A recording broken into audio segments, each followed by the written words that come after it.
Enterrés dans le sable, comme des machines à remonter le temps d'un autre âge, protégés par la chaleur sèche du désert pendant des milliers d'années. Les tombes de l'antique aristocratie égyptienne vont sortir de l'oubli.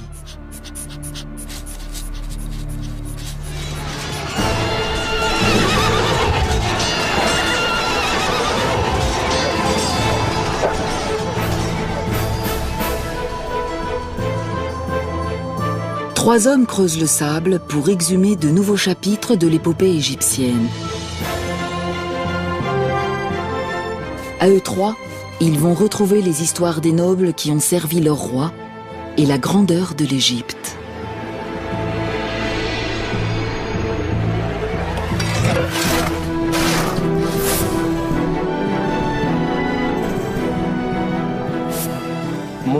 Plus on découvre de momies, plus on en apprend sur l'histoire de l'Égypte antique.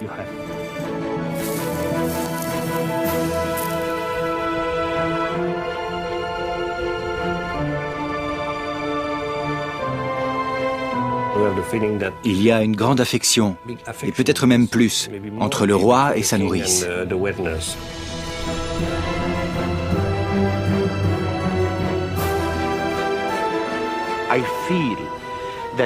Si je regarde en profondeur dans le sol du pays, j'imagine qu'il y a des tas de tombes remplies d'or qui n'ont encore jamais été fouillées.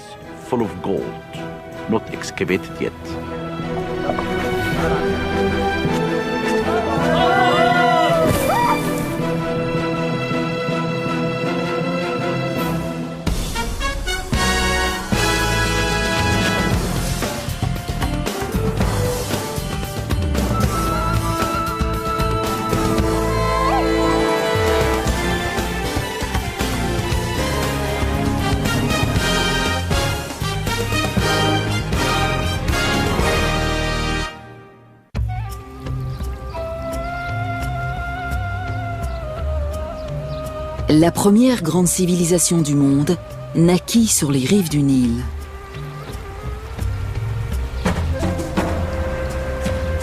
L'Égypte, dans toute sa gloire monumentale. Des vestiges de cette époque sont toujours visibles. Certains sont énormes, admirables, mais le plus souvent, ils sont modestes et à l'abri des regards.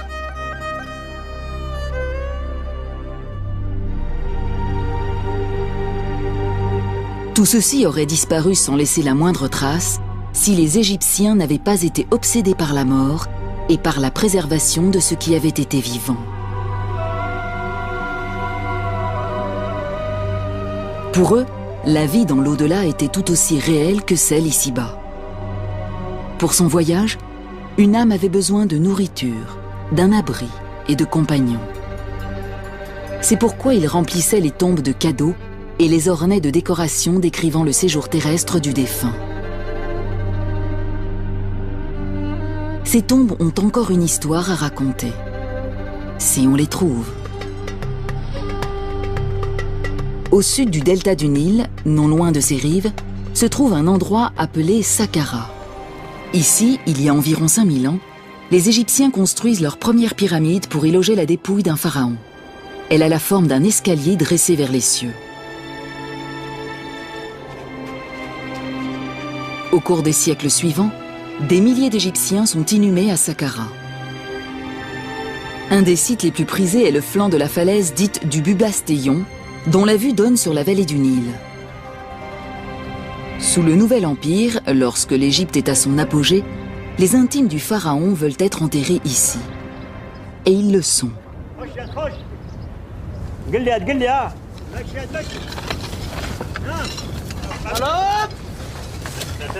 Aujourd'hui, on les exhume. Alain Zivy, égyptologue au CNRS et responsable de la mission archéologique française du Bubastéon, supervise ces fouilles depuis 1986. Si quelqu'un m'avait dit, il y a des années, que je passerais plusieurs mois ici, même plusieurs années au total, Je ne l'aurais pas cru. Parfois, je me demande ce que je fais à jouer dans le sable, parce que je ne suis plus vraiment un gamin. Mais j'ai compris que je faisais ce dont je rêvais.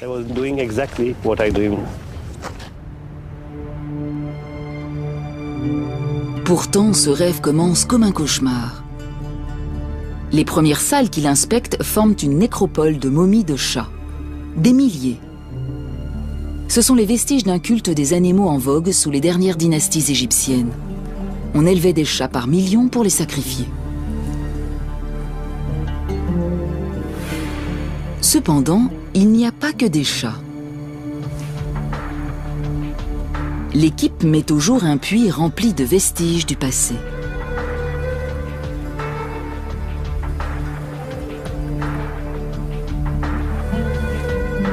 En creusant, les hommes découvrent un premier niveau, puis un autre, et encore un autre.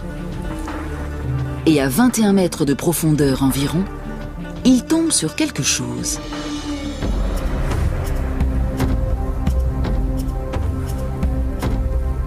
Parmi les gravats, ils trouvent tous les signes montrant qu'après des années de déblaiement, ils sont enfin dans une chambre funéraire. Parmi ces objets se trouve un vase canope utilisé pour recueillir les entrailles et les organes vitaux. Et son couvercle. Ce vase est en albâtre, mais une partie de ce qu'il trouve est en or.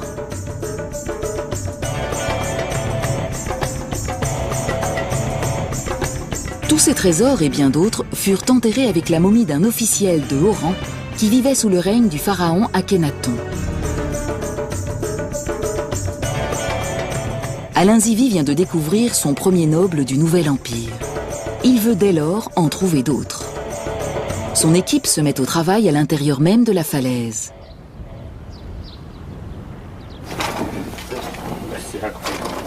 Plusieurs années de déblaiement sont nécessaires dans ce labyrinthe de couloirs, de puits et de salles qui ont été creusés dans le calcaire sous le Nouvel Empire.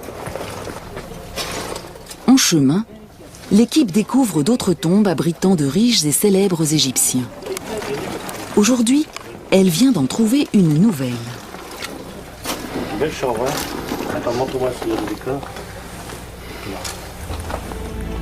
Chaque salle est source d'enseignement, même si toutes ne sont pas ornées d'écrits.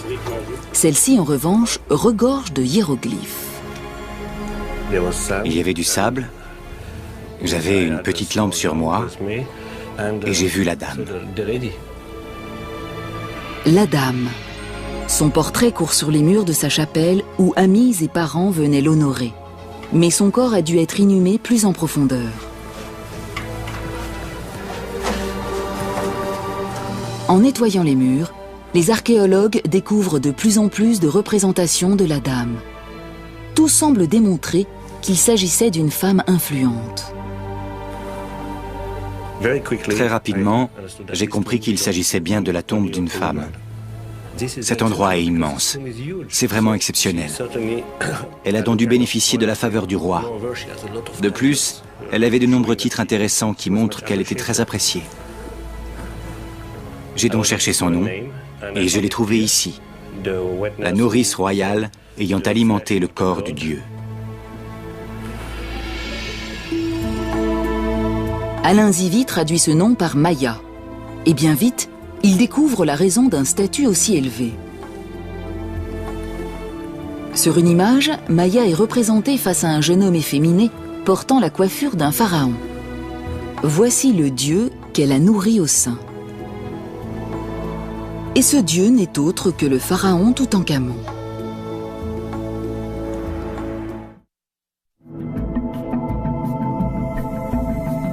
Ce roi est entré dans l'histoire lorsque l'archéologue britannique Howard Carter a fait la plus grande découverte égyptologique du XXe siècle dans la vallée des rois.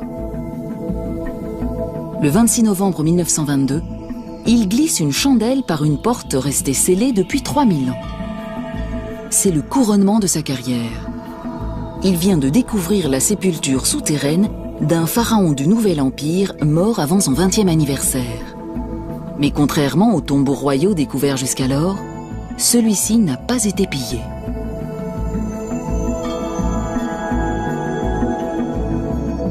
Salle après salle, il découvre des montagnes de trésors qui dépassent l'imagination.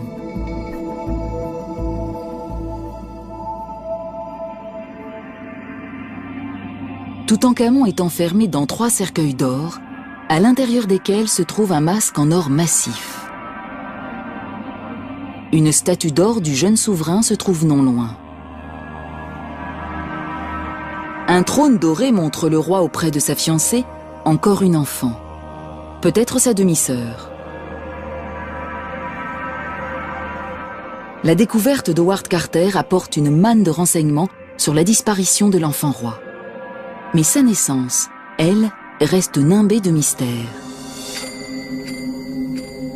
Il était certainement le fils d'Akhénaton, le pharaon hérétique qui vénérait le seul dieu soleil et non le panthéon polythéiste traditionnel. Akhénaton et son épouse Néfertiti eurent 6 filles. Certaines sont représentées ici sur les genoux de leurs parents. On dirait une photo de la vie quotidienne du passé. Mais le jeune Toutankhamon n'apparaît jamais sur les portraits de la famille royale, ce qui signifie que sa mère était peut-être une épouse secondaire morte en couche. Encore enfant, le pharaon a donc besoin d'une nourrice. Et apparemment, il en a trouvé une, la dame Maya, qui appartenait presque à coup sûr à son cercle intime. Une nourrice de la grande dynastie n'est pas une simple babysitter, mais une femme de la cour, car elle donne son lait pour alimenter le corps du dieu, le roi bien sûr. Et n'importe qui ne peut pas s'en charger.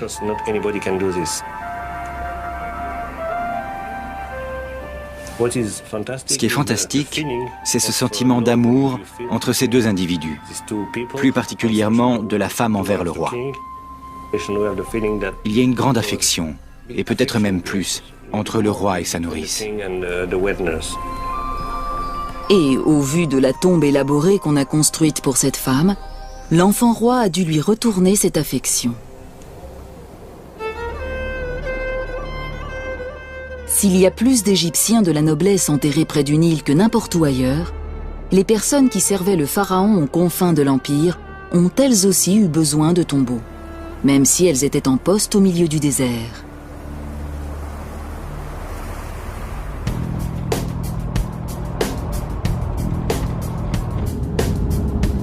Le docteur Zahi Hawass, secrétaire général du Conseil supérieur des antiquités d'Égypte, est responsable de tous les vestiges du passé. Il se rend à l'oasis de Baharia, à 5 heures de route du Caire.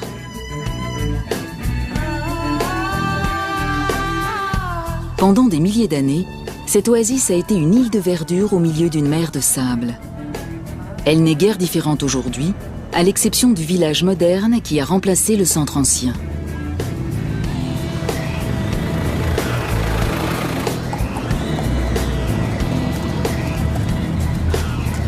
Environ 7 siècles après Toutankhamon, au début du déclin de l'Empire égyptien, c'était un centre agricole prospère. Il y avait donc suffisamment d'argent pour faire construire de riches tombeaux. Les habitants de la région avaient pleinement conscience d'être installés à l'aplomb d'une source de richesse et ils ont trouvé un moyen original de l'exploiter.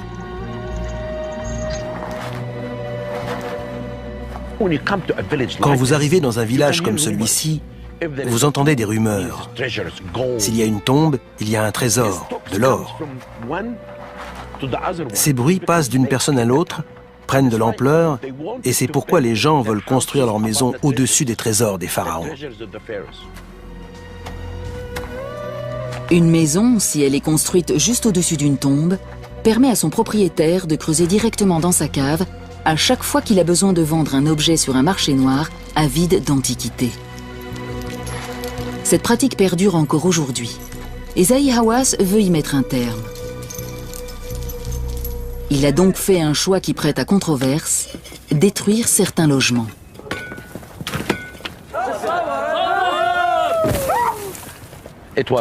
J'ai pris cette décision pour protéger ce site. Au même moment, nous avons aussi démoli toute maison qui mettait en danger les monuments. Les gens doivent impérativement avoir à l'esprit que la protection des monuments est ce qu'il y a de plus important.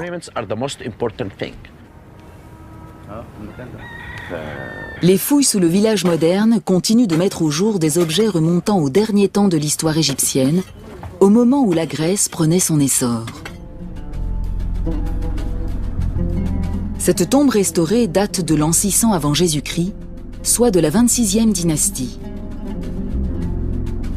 À cette époque, l'Égypte n'était plus une superpuissance. L'influence du pharaon avait décliné au profit des autorités locales, surtout dans les avant-postes prospères comme Bahariya.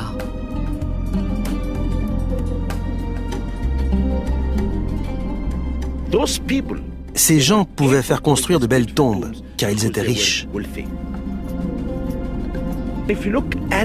Si vous regardez la taille des sépultures et les scènes représentées, vous constatez qu'elles sont à la hauteur de n'importe quelle tombe de la vallée des rois. Une des sources de la richesse de Bahariya était un vin de date dont le monde méditerranéen était friand.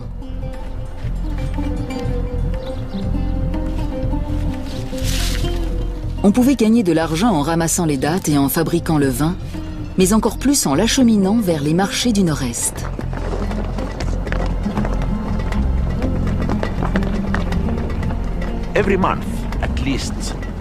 Au moins une fois par mois, une grande caravane de mules parcourait les 320 km qui séparent Bahariya de la Moyenne-Égypte. C'était un voyage difficile, mais il faut bien se dire qu'à l'arrivée, c'était la fortune.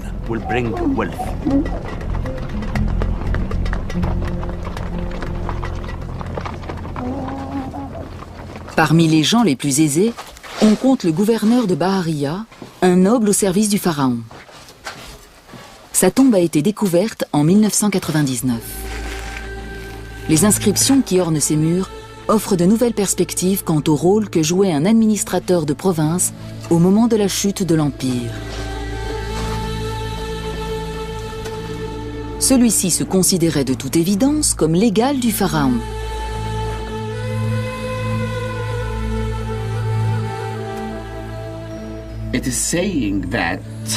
Il est dit que c'était un prêtre d'Isis et d'Osiris et qu'il s'appelait Gad Rensu Eyouf Ankh. Il est devant le grand Dieu. On voit ici qu'il deviendra un roi dans l'au-delà, car Osiris tient les instruments du pouvoir. Ensuite, Zahi Hawass se met en quête de la tombe de l'épouse du gouverneur.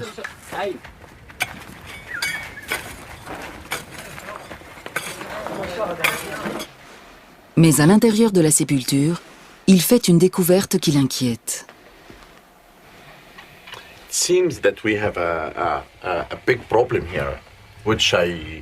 Il semble que nous ayons un gros problème auquel je n'avais pas vraiment songé avant. C'est l'existence de ce trou. Je crois que des pillards, peut-être à la période romaine, sont entrés par cet orifice et qu'ils ont volé la plupart des objets. Nous allons donc peut-être faire chou blanc dans cette salle. Ce serait dommage, car nous en avons besoin si nous voulons savoir à quoi servait vraiment cet endroit.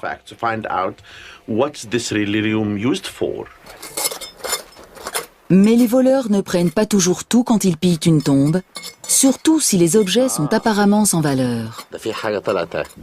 De l'albâtre. Les efforts de Zahi Hawass sont récompensés.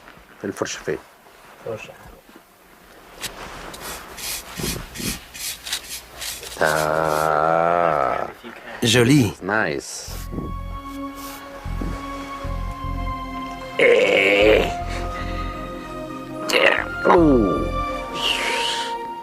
C'est un canope.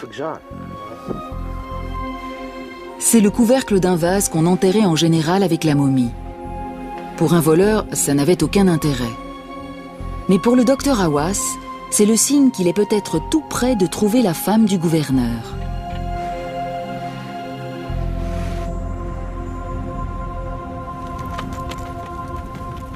À Saqqara, Alain Zivi cherche toujours sa dame perdue. En effet, la chambre funéraire de Maya reste introuvable.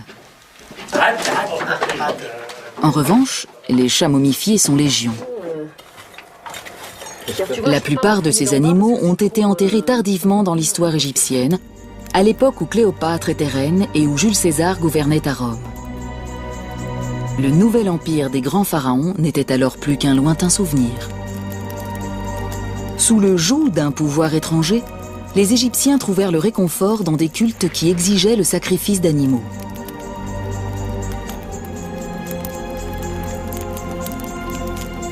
Un des plus populaires était dédié à Bastet, la déesse chatte.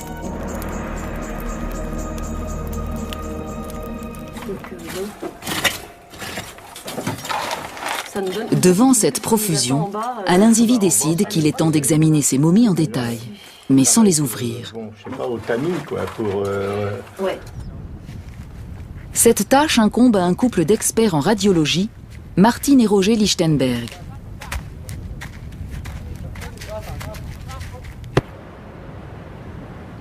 Tout d'abord, les rayons X nous montrent comment ces chats ont été mis à mort. Celui-ci a un très beau crâne. Il n'a pas été abîmé. Il n'est pas mort d'un coup sur la tête. On lui a tordu le cou. Vous voyez ? Le culte de Bastet a connu son heure de gloire dans les années qui ont suivi la conquête de l'Égypte par Alexandre le Grand, au IVe siècle avant Jésus-Christ. Comme les gens voulaient obtenir la faveur des dieux, les prêtres de Bastet ont mis sur pied un florissant commerce de chats qui servait ensuite d'offrande.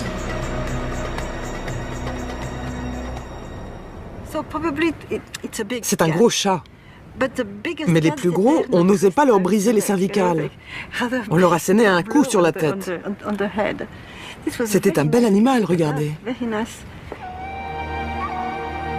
Après sa mise à mort, le chat subissait le rituel de momification traditionnel. Les prêtres embaumaient son cadavre et l'enroulaient de lin.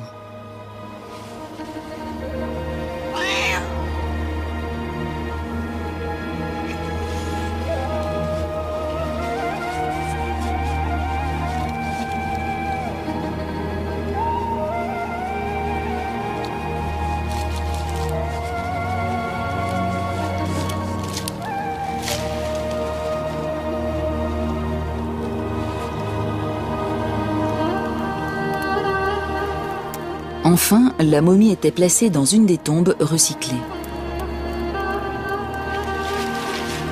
Naturellement, les prêtres effectuaient tout ce travail en échange d'une rétribution, et normalement, les clients obtenaient le service pour lequel ils avaient payé.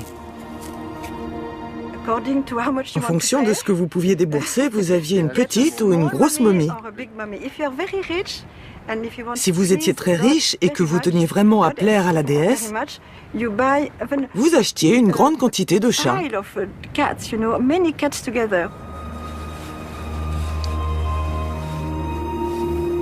Mais les rayons X montrent que parfois les prêtres trichaient.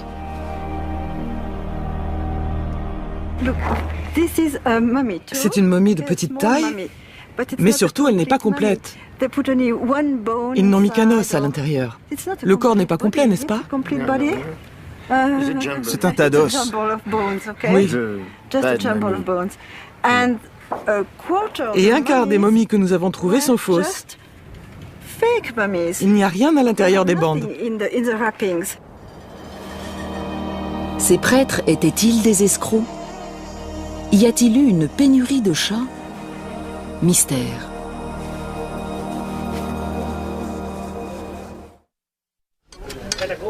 En cherchant la chambre funéraire de Maya, l'équipe d'Alain Zivy a trouvé l'entrée d'une autre tombe, une dizaine de mètres plus loin. Les ouvriers commencent à enlever le sable et les gravats. Ce travail va occuper presque toute la campagne de fouilles. Il n'y a rien d'autre à faire que patienter.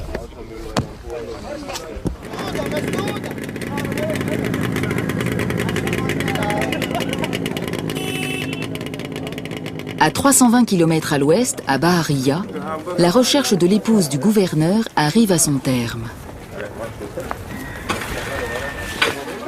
Les ouvriers de Zahi Hawass ont découvert un autre sarcophage sous les décombres. Comme il l'espérait, il s'agit bien de celui de la femme du gouverneur, une femme nommée Nahassa.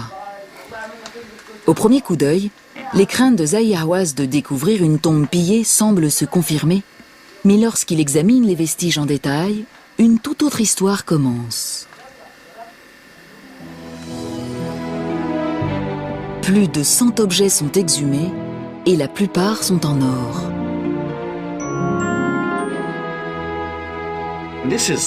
Voici une partie du trésor qu'on a trouvé. Il est superbe. Prenez ceci, on les mettait sur les ongles, comme ceci.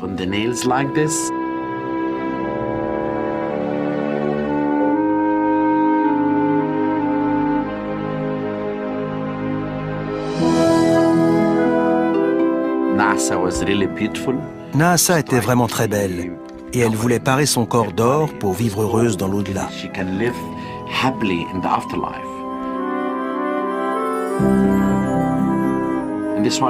Ici, on a trouvé de superbes pièces comme celle-ci. Certaines ont même la forme d'un scarabée. Ceci aussi est intéressant. Les embaumeurs ouvraient le flanc et commençaient par retirer toutes les viscères. Ils recouvraient ensuite l'incision de la momification avec une feuille d'or comme celle-là. Superbe. Celle-ci, qui est plus lourde, se mettait sous la langue.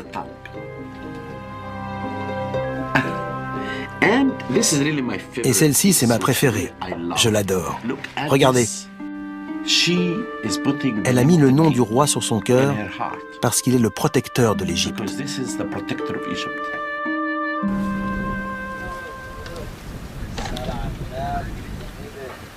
À Saqqara, les ouvriers d'Alain Zivi ont mis au jour un bâtiment remarquable. Il s'agit d'une structure rectangulaire construite il y a plus de 3000 ans, juste au pied de la falaise. C'est une chapelle mi-construite, mi-creusée dans la roche. Et la grande surprise a été l'état de conservation de ce mur qui est exceptionnel. Je vais écarter le rideau.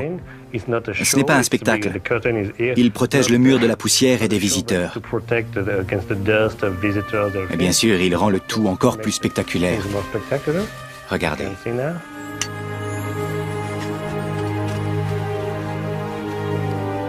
Pardon? Une grande partie de la chapelle est ainsi. C'est merveilleux.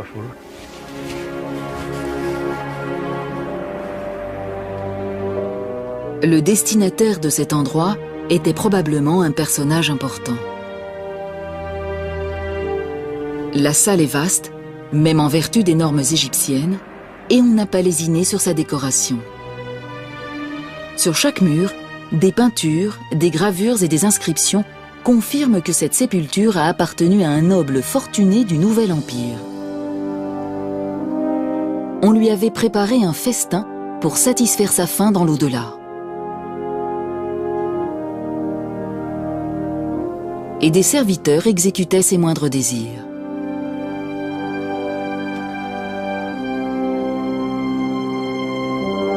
Pour Alain Zivi, le premier impératif est de trouver le nom de celui pour lequel on a construit cette tombe. C'est une obsession quand on entre dans une tombe. Où est le nom? Ici. 2 faucons au-dessus d'un étendard et ce signe. C'est...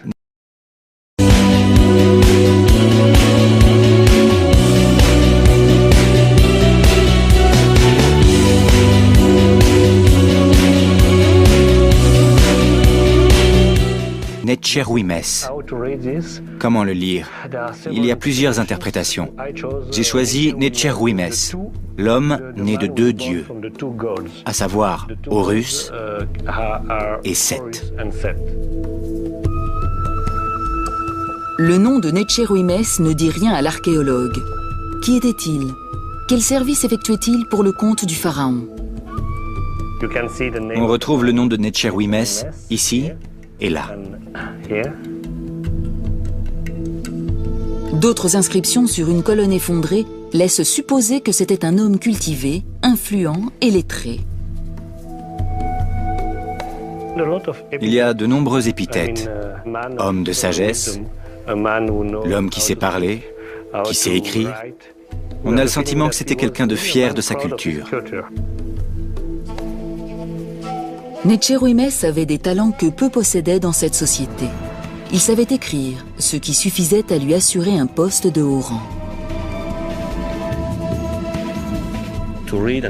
Savoir lire et écrire, surtout écrire, était source de pouvoir dans un bon nombre de sociétés.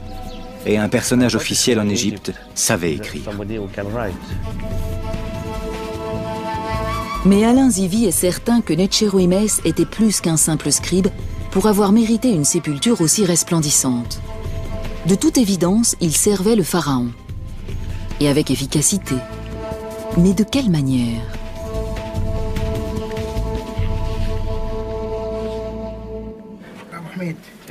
Pendant que le Français planche sur cette question, les fouilles continuent à l'autre bout de la chambre. Je crois que c'est bon. L'ingénieur Pierre Veillat doit faire la différence entre les pierres d'origine et les rochers ajoutés par la suite pour boucher les trous. Pas très solide. Tous sont parfaitement conscients que des tonnes de calcaire sont amassées au-dessus de leur tête. Le travail avance lentement. Chaque rocher doit être retiré à la main.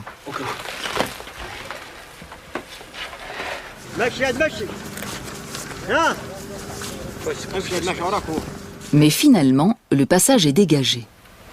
Et une découverte les attend.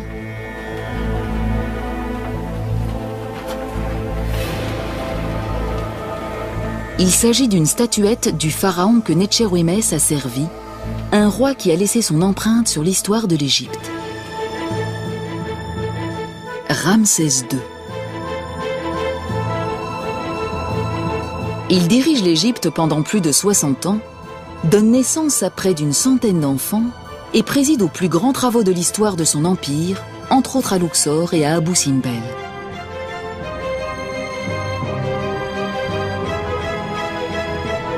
Ramsès est aussi un maître infatigable de l'autopromotion et il s'est assuré qu'il passerait à la postérité grâce à ses représentations, son legs et son nom. Le fait que Necheruymes ait travaillé pour le plus grand des pharaons est un renseignement primordial. Et d'autres découvertes vont en découler.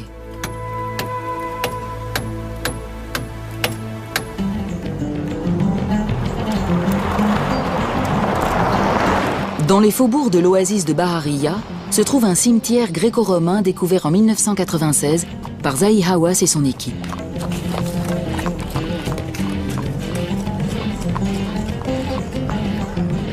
Le docteur Hawass est revenu voir comment les fouilles s'y déroulent. Il a choisi l'archéologue égyptien Tarek El Awadi pour superviser les travaux. Le cimetière s'étend sur 36 km², intégralement noyé sous le sable. Où que vous creusiez ici, vous tombez sur une tombe. Si vous regardez le terrain, vous voyez partout la trace de petits monticules. Et s'il y a un monticule avec quelques objets, comme des morceaux de poterie, c'est qu'il y a quelque chose dessous. Dans toute cette zone, si vous mettez la main dans le sable, vous trouvez l'entrée d'une sépulture. Ensuite, vous commencez les fouilles et là, c'est le plus important, il faut faire attention car en dessous, il y a des momies.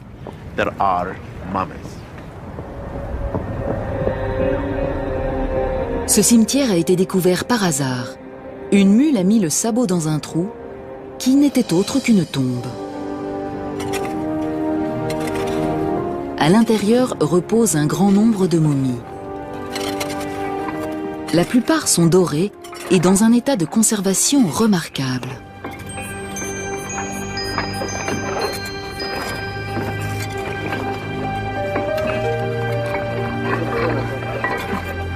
Le docteur Hawass a autorisé une recherche à grande échelle et on a trouvé de plus en plus de momies d'or.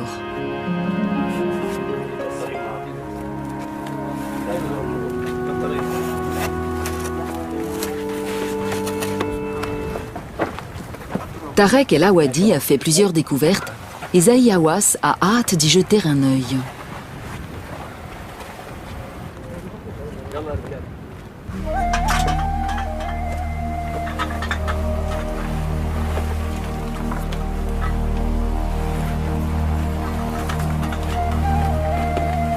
Cette tombe a de toute évidence été visitée par des pillards qui ne se sont pas contentés d'un simple vol.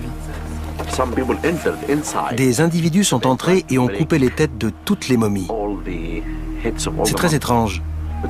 Vous pouvez constater que toutes ces momies ont été décapitées. Regardez cet enfant, il n'a plus de tête. Derrière moi, la tête a été tranchée. Sur celle-ci aussi. Ça doit dater de l'Antiquité ou de l'époque moderne. Quelqu'un cherchait quelque chose à l'intérieur des momies.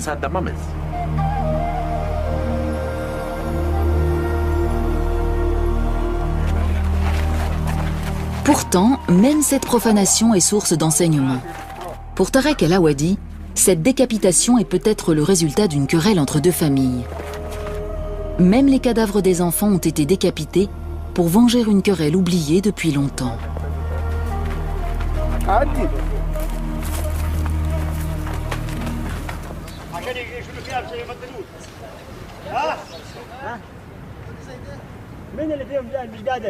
À Saqqara, les rochers ne cessent de sortir de la tombe et l'équipe d'Alain Zivi fait une nouvelle découverte. Derrière la statuette de Ramsès, et fixée à cette dernière, il y a une autre statue. Surplombant le minuscule pharaon se trouve la tête grandeur nature d'une vache, la déesse Hathor. L'archéologue est aux anges.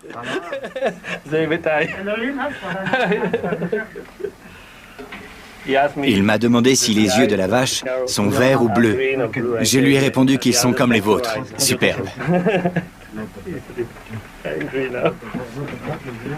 Sous une de ses nombreuses apparences, Hathor était la protectrice des morts, celle qui garantirait à Netchérouémès de passer en toute sécurité dans l'au-delà.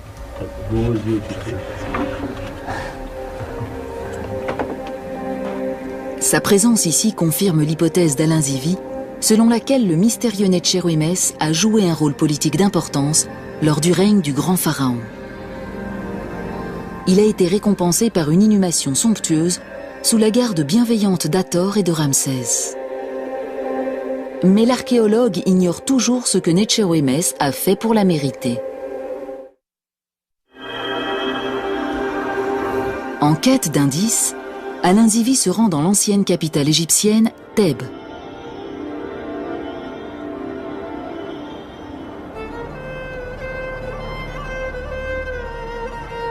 Aujourd'hui, elle s'appelle Luxor et regorge de monuments construits à la grandeur de Ramsès.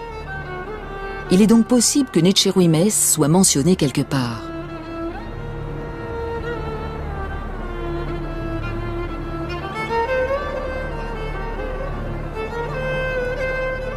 Les murs se souviennent encore des hauts faits du grand Ramsès, surtout de ses victoires militaires. Il s'agit toujours de batailles, de guerres, de combats. C'est l'histoire de l'humanité. Chaque guerre nécessite un ennemi. Et quand Ramsès devient pharaon, le plus grand adversaire de l'Égypte, c'est l'empire hittite. Le jeune souverain décide d'affronter les Hittites sur leur propre terrain. Il conduit une armée de 20 000 hommes vers le nord et affronte l'ennemi non loin de la ville de Kadesh. C'est une des premières batailles de l'histoire dont il subsiste des comptes rendus détaillés.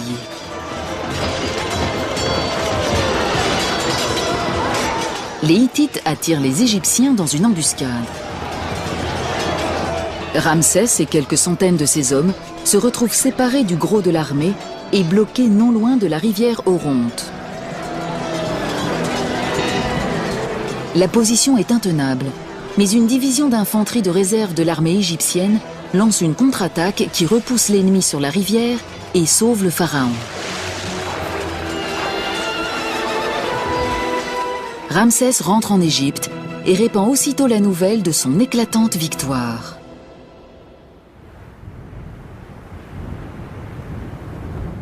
Les murs des temples de Luxor portent encore les gravures montrant les actions héroïques du pharaon ce jour-là. Il y a également une copie du traité de paix qui allait mettre fin au conflit près de 16 ans plus tard. Or, Alain Zivie espère que ce document va apporter quelques lumières sur l'identité de Necherwimès.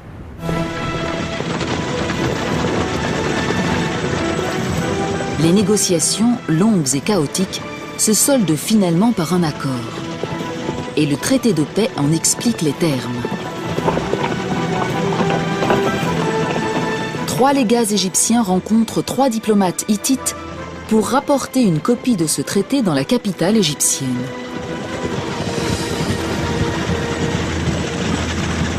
Il promet que l'amitié remplacera l'hostilité et chaque camp jure de ne pas attaquer l'autre en premier. Dans l'éventualité d'une attaque par un tiers, ils formeront une défense commune. Il y aura des échanges de prisonniers et un pacte d'extradition. Le traité est gravé en cunéiforme sur une tablette en argent et présenté au pharaon. Ensuite, Ramsès le fait graver sur les murs des temples de Thèbes.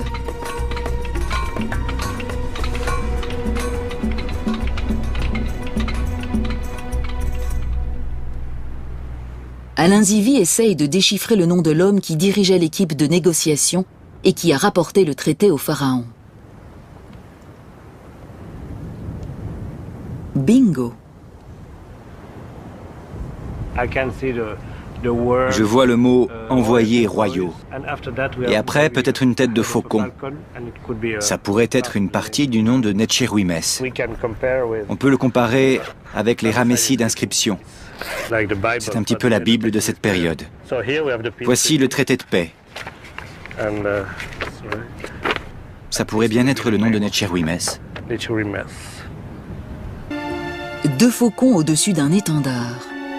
Necherwimès, l'homme qui a conclu la paix entre les 2 grands empires et qui en a été récompensé avec largesse dans l'au-delà. C'est un personnage historique. Pour moi, c'est fantastique. Peut-être aussi important que la statue de la vache Hathor. Ça n'est pas seulement un chef-d'œuvre exceptionnel, pas seulement une belle sépulture. C'est l'histoire. Le mystère de l'identité du propriétaire de la tombe est enfin élucidé. Quant au dégagement d'Hathor de sa prison de pierre, il continue.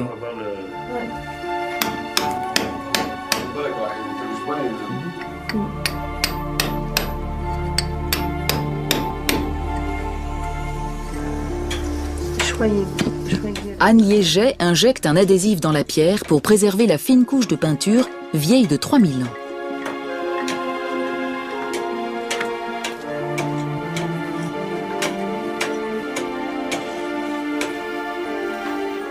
Et enfin, un jour, Hathor est libéré. Pour Alain Zivie, cette campagne de fouilles est terminée. Une nouvelle tombe a été découverte et a retrouvé sa splendeur d'antan. Un autre sujet du roi a été identifié grâce au cadeau qu'il a emmené dans l'au-delà.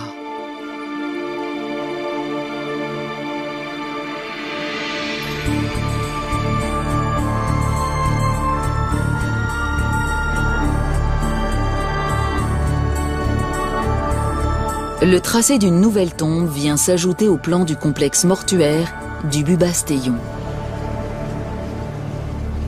L'année prochaine, il faudra enlever une nouvelle couche de sable.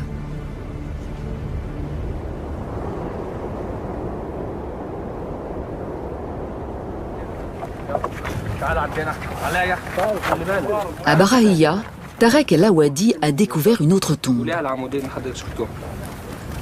Zahi Hawass est là pour l'inspecter.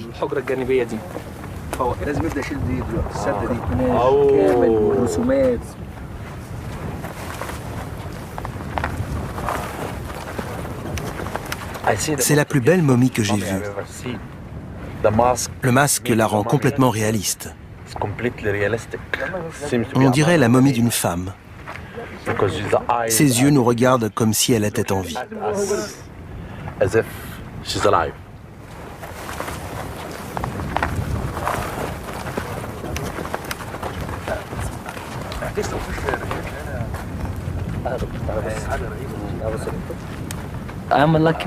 J'ai de la chance d'avoir trouvé cette sépulture. C'est incroyable.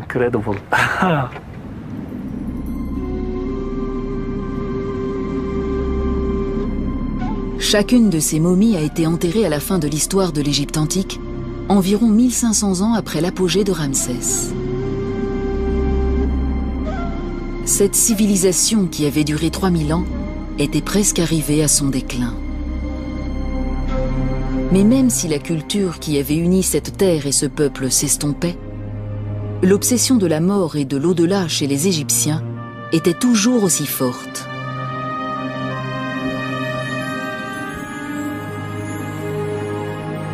Ce qui avait été autrefois le privilège des rois, puis de leur entourage, avait été au fil du temps adopté par les classes aisées et moyennes. Dès lors, quiconque ayant de l'argent pouvait se faire construire une tombe et s'offrir des funérailles de style. La plupart des tombes dans lesquelles leurs corps ont été déposés sont toujours sous le sable. Chacune d'elles a une histoire à raconter et attend patiemment d'être découverte.